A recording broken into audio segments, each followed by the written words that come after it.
Kisah Raja Sigurd the Crusader, sang Raja Salib dari Utara. Prolog lahirnya putra dari Lautan Dingin. Di ujung utara dunia, di negeri yang diselimuti salju, aurora, dan kisah para dewa lama, lahirlah seorang anak yang kelak akan menulis bab besar dalam sejarah umat manusia. Tahun itu adalah 1103, ketika langit Norwegia berwarna kelabu dan ombak. Laut utara menggelagar di antara tebing batu. Di kota Bergen, di istana yang berdiri di tepi laut, lahirlah Sigurd Magnusson, putra Raja Magnus yang diberkati, sang raja yang mempersatukan Norwegia. Setelah masa kekacauan dan perang saudara, para pendeta menandainya sebagai bayi istimewa. Saat ia dibaptis di gereja kayu tua, dikatakan bahwa salib di atas altar bergetar oleh hembusan angin aneh yang masuk dari jendela. Seorang biarawan tua berbisik, anak ini akan berjalan lebih jauh daripada semua raja sebelum dia. Tuhan telah menanamkan padanya api dari Yerusalem. Bab 1. Masa kecil di bayangan pedang dan salju. Norwegia pada masa itu bukan negeri yang damai. Peperangan suku dan dendam keluarga masih sering membakar desa-desa. Tapi di antara kabut perang, istana Bergen menjadi pusat peradaban baru. Di sana, Sigurd kecil belajar dua hal, keberanian dan keimanan. Guru-gurunya mengajarinya kitab suci dan hukum. Tapi darah Viking di dalam dirinya memanggilnya ke ladang latihan. Ia berlatih menunggang kuda di jalan licin salju, melempar tombak ke es yang mengapung, dan berlayar di laut dingin di bawah bimbingan para pelaut beruban. Namun di malam hari, ia sering duduk di dekat api dan mendengarkan kisah tua dari para skald tentang Odin dan Thor, tentang medan perang Asgard dan dunia manusia. Ia tidak menolak legenda lama itu, tapi hatinya kondung kepada Tuhan yang satu, yang disembah ayahnya.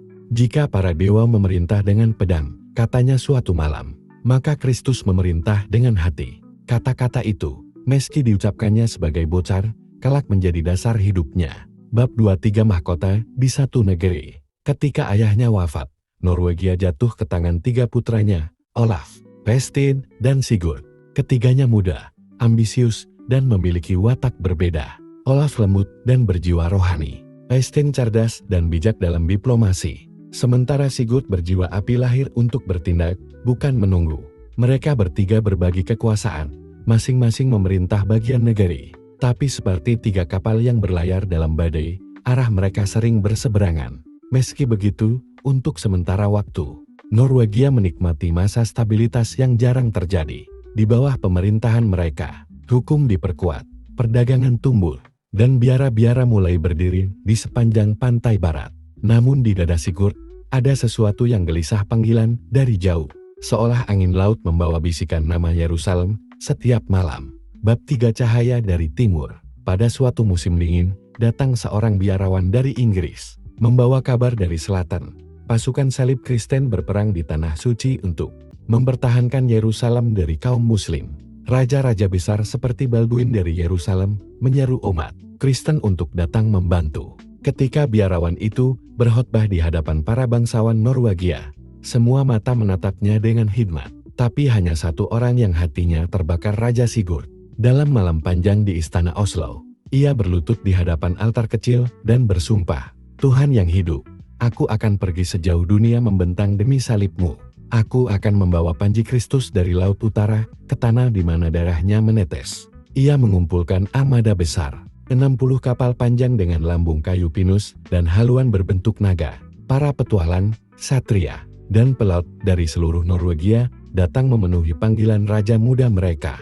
Setiap kapal membawa prajurit yang berikrar bukan hanya untuk berperang, tapi untuk berziarah. Sebelum berangkat, saudaranya Eystein menatapnya dengan mata cemas. Kau meninggalkan kerajaanmu untuk tanah yang bahkan tak pernah kau lihat, katanya. Sigurd menjawab tenang.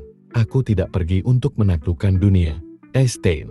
Aku pergi untuk menaklukkan diriku sendiri. Bab 4. Perjalanan melintasi dunia.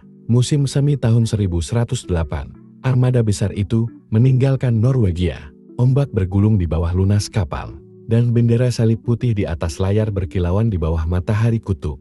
Orang-orang menatap dari tepi pantai, menyadari bahwa mereka menyaksikan sesuatu yang belum pernah terjadi dalam sejarah manusia utara. Perjalanan panjang membawa mereka ke Inggris, di mana Raja Henry yang pertama menyambut Sigurd dengan kehormatan tinggi. Dari sana, armada berlayar ke pantai Spanyol, Di sana, kaum muslim masih berperang melawan pasukan Kristen. Sigurd ikut serta dalam pertempuran di Lisbon dan Sintra, menaklukkan benteng musuh dan membebaskan banyak tawanan. Ia tidak hanya bertempur dengan pedang, tapi juga menunjukkan kemurahan hati. Dalam catatan para rahib Spanyol, disebutkan bahwa ia melarang tentaranya menjarah gereja atau menyakiti wanita dan anak-anak, sesuatu yang langka di masa itu. Mereka menulis, raja dari utara itu berperang seperti singa, tapi berhati seperti malaikat. Dari Spanyol, Sigurd berlayar ke Sisilia. Di sana, Raja Roger yang kedua, seorang penguasa muda yang kagum pada keberanian Raja Norwegia, mengadakan jamuan besar. Dua raja itu berbincang panjang tentang dunia Kristen, dan Roger berjanji akan mengirimkan bantuan ke Tanah Suci setelah Sigurd. Akhirnya, armada itu tiba di pelabuhan Akko di Palestina. Para saksi mata berkata bahwa ketika Sigurd menjejakkan kakinya di pasir Timur Tengah, ia menunduk dan mencium tanah itu sambil berdoa lama. Ia kemudian berjalan ke Yerusalem, disambut oleh Raja Baldwin yang pertama dengan kehormatan besar. Dua raja itu bersekutu bersama. Mereka memimpin pasukan ke Benteng Sidel dan merebutnya dari tangan kaum muslim. Atas jasa Sigurd, Baldwin menghadiahkan kepadanya relik salib sejati, kayu yang diyakini berasal dari salib Kristus. Bab 5 Raja dari Utara di Tanah Kudus. Selama 2 tahun, Sigurd tinggal di Yerusalem, membantu mengatur kota suci, mengirim logistik ke pasukan, dan mempelajari kehidupan timur. Ia menolak hidup mewah, memilih tinggal di biara bersama para rahib. Dalam suratnya ke Norwegia, ia menulis, "Aku telah melihat dunia yang luas, dan segala kerajaannya hanyalah bayangan. Di sini, di antara batu dan debu, aku merasakan kehadiran Tuhan lebih nyata daripada di istana manapun." Ketika tiba waktunya untuk pulang, Baldwin mengantar Sigurd ke pelabuhan dengan upacara besar. Pasukan Yerusalem berdiri berjajar memberi hormat, dan suara lonceng gereja bergema di seluruh kota. Sigurd membawa pulang bukan emas atau permata, tetapi kehormatan dan relik salib suci yang kelak disimpan di Katedral Nidaros. Bab 6 Pulang sebagai legenda. Sigurd kembali ke Norwegia pada tahun 1112. Ketika kapal-kapalnya muncul di fjord, rakyat bersorak dan membunyikan lonceng dari setiap gereja. Ia disambut sebagai pahlawan, bukan hanya raja. Namanya diukir dalam lagu dan doa. Tapi masa damai membawa ujian baru. Saudaranya Olaf telah meninggal, dan Eystein merasa terancam oleh ketenaran Sigurd. Meski keduanya tidak berperang terbuka, ada dingin di antara mereka yang tak pernah mencair.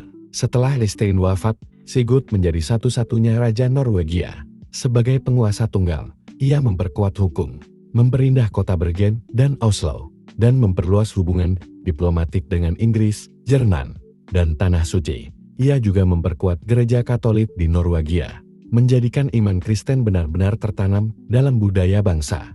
Namun, di usia tuanya, jiwanya mulai guncang. Para penulis kronik menggambarkan bahwa ia sering murung, berbicara sendiri, dan tampak mendengar suara dari masa lalu.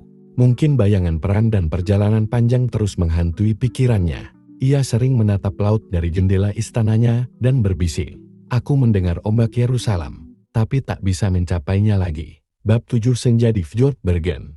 Musim dingin tahun 1130 datang dengan angin tajam dan salju lebat. Di istana Bergen, Raja Sigurd jatuh sakit. Ia menolak pengobatan, hanya meminta agar relik salib suci diletakkan di samping tempat tidurnya. Ketika napasnya mulai berat, para imam membacakan doa terakhir. Ia membuka matanya, menatap langit-langit istana, dan berbisik pelan, "Tuhan, izinkan aku berlayar sekali lagi menuju cahayamu." Malam itu, Raja Sigurd the Crusader menghembuskan napas terakhir. Lonceng gereja dibunyikan di seluruh Norwegia. Ia dimakamkan di gereja tua di Bergen. Di atas makamnya diukir tulisan, "Di sini bersemayam Sigurd Magnusson, Raja Norwegia, Pesiarah Yerusalem." Epilog nyanyian dari utara. Berabad setelah kematiannya, kisah Sigurd tetap hidup. Di Islandia, para penyair menulis saga panjang tentang Sigurd Jorsalfar Sigurd, sang pesiarah ke Yerusalem. Dalam lagu-lagu rakyat Norwegia, namanya disebut bersama. Pahlawan besar seperti Olaf yang suci dan Harald yang keras. Di gereja-gereja tua, umat masih berdoa di depan salib kecil yang diyakini berasal dari relik yang dibawa Sigurd. Di museum-museum Norwegia hari ini, Terdapat pedang dan hiasan kapal yang diyakini berasal dari ekspedisi perangnya. Raja Sigurd dikenang bukan hanya sebagai penakluk, tapi sebagai penghubung antara dua dunia, Viking yang keras dan dunia Kristen yang penuh kasih. Ia menjadikan Norwegia bukan hanya negeri pejuang, tapi negeri beriman. Dan di antara gunung es, di bawah cahaya aurora yang menari di langit malam, nama Sigurd the Crusader masih bergema. Seperti dua panjang yang dibisikkan angin utara kepada laut yang tak pernah diam. Apa yang dilakukan Raja Sigurd the Crusader semasa hidupnya? 1. Ia menjadi salah satu dari 3 raja muda Norwegia yang memerintah bersama. Setelah ayahnya, Raja Magnus yang diberkati, wafat, Sigurd naik tahta bersama 2 saudaranya Olaf dan Eystein. Mereka bertiga memerintah Norwegia secara bersama sejak Sigurd masih remaja. Masa itu menandai stabilitas yang jarang terjadi setelah periode panjang perang saudara di Norwegia. Sigurd sendiri lebih fokus pada hal-hal keagamaan dan militer, sementara Eystein lebih administratif dan Olaf lebih rohani. Pemerintahan mereka bertiga menjadi masa awal konsolidasi kerajaan Norwegia setelah kekacauan abad sebelumnya. 2. Ia memimpin ekspedisi besar pertama dari Skandinavia menuju Tanah Suci Perang Salib. Pada usia sekitar 20 tahun, Sigurd memutuskan untuk menjawab panggilan Perang Salib. Ia menjadi satu-satunya raja Skandinavia dalam sejarah yang benar-benar pergi ke Yerusalem. Ia memimpin armada besar berisi sekitar 60 kapal panjang dan ribuan prajurit. Perjalanan ini berlangsung selama hampir 5 tahun dan melewati lautan serta benua. Dari Norwegia ke Inggris, Spanyol, Sisilia, Konstantinopel, hingga Palestina. Ini adalah pencapaian luar biasa. Sebuah ekspedisi lintas dunia dari ujung kutub utara ke jantung Timur Tengah pada abad ke-11. 3. Ia membantu pasukan Kristen menaklukkan benteng-benteng Muslim di Eropa Barat. Dalam perjalanan ke Tanah Suci, Sigurd dan pasukannya membantu pasukan Kristen Spanyol melawan kaum Moor. Mereka bertempur di Lisbon, Sintra, dan berbagai kota pantai di semenanjung Iberia. Sigurd memimpin dengan keberanian, tapi juga dengan disiplin moral. Ia melarang penjarahan dan pembunuhan terhadap warga sipil, menjadikannya berbeda dari banyak pemimpin perang salib lain yang sering brutal. Para rahib Iberia bahkan menulis bahwa raja dari negeri utara itu membawa perang tanpa noda dosa. 4. Ia menjalin hubungan diplomatik dengan Raja Henry I dari Inggris dan Raja Roger II dari Sisilia. Dalam perjalanannya ke selatan, Sigurd disambut oleh Raja Henry I dari Inggris yang mengagumi keberaniannya. Di Sisilia, ia diterima oleh Raja Roger II yang saat itu juga masih muda. Kedua raja muda itu menjalin persahabatan dan aliansi politik, mempererat hubungan Norwegia dengan kerajaan-kerajaan besar di Eropa. Ini membuka jalur perdagangan baru antara Skandinavia dan Laut Tengah. 5. Ia berziarah ke Yerusalem dan bertemu langsung dengan Raja Baldwin I. Di Palestina, Sigurd akhirnya tiba di Yerusalem. Ia berlutut dan mencium tanah suci, berdoa di tempat di mana Kristus disalibkan dan dimakamkan. Ia menjalin persahabatan erat dengan Raja Baldwin I dari Yerusalem, dan berperan penting dalam membantu Baldwin mempertahankan kekuasaannya. Sigurd ikut dalam penaklukan kota Sidon, benteng strategis di pesisir Lebanon modern, membantu memperluas wilayah kerajaan Kristen di Tanah Suci. Sebagai tanda terima kasih, Baldwin menghadiahkan kepadanya relik salib sejati, sebuah potongan kayu yang diyakini berasal dari salib Kristus yang kemudian dibawa pulang ke Norwegia dan disimpan di Katedral Nidaros Trondheim. 6. Ia membawa pengaruh budaya dan religius baru ke Norwegia. Sepulangnya dari Yerusalem, Sigurd membawa serta relik suci, biksu, dan ide-ide baru dari Eropa Selatan dan Timur Tengah. Ia memperkenalkan cara baru membangun gereja, gaya arsitektur batu, dan memperkuat hubungan Norwegia dengan Gereja Katolik Roma. Kedatangannya menandai transformasi Norwegia dari kerajaan Viking menjadi kerajaan Kristen sejati. 7. Ia memperkuat hukum dan pemerintahan Norwegia. Setelah saudaranya Eystein wafat, Sigurd menjadi penguasa tunggal Norwegia. Ia memerintah dengan tegas, memperbaiki sistem hukum, dan memperkuat posisi gereja. Ia juga memastikan adanya perdamaian internal dan stabilitas ekonomi, serta melindungi perdagangan dengan Inggris dan negara-negara utara Jerman. Ia menempatkan Norwegia sebagai bagian penting dalam jaringan politik dan spiritual Eropa Barat. 8. Ia mendirikan gereja-gereja dan biara-biara di seluruh Norwegia. Sebagai raja yang beriman, Sigurd sangat mendukung pembangunan rumah ibadah. Ia mendanai pembangunan gereja di Oslo, Bergen, Trondheim, dan sepanjang pesisir barat. Ia juga membantu pendirian biara-biara Benediktit dan Augustinian, memperkuat peran para imam dalam kehidupan rakyat. Beberapa gereja batu tertua di Norwegia hari ini, seperti gereja St. Halvard di Oslo, dibangun pada masa pemerintahannya atau segera setelahnya dengan pengaruhnya. 9. Ia memperluas jaringan diplomatik Norwegia hingga ke Timur Tengah. Ekspedisi Sigurd membuka jalur diplomatik dan perdagangan baru.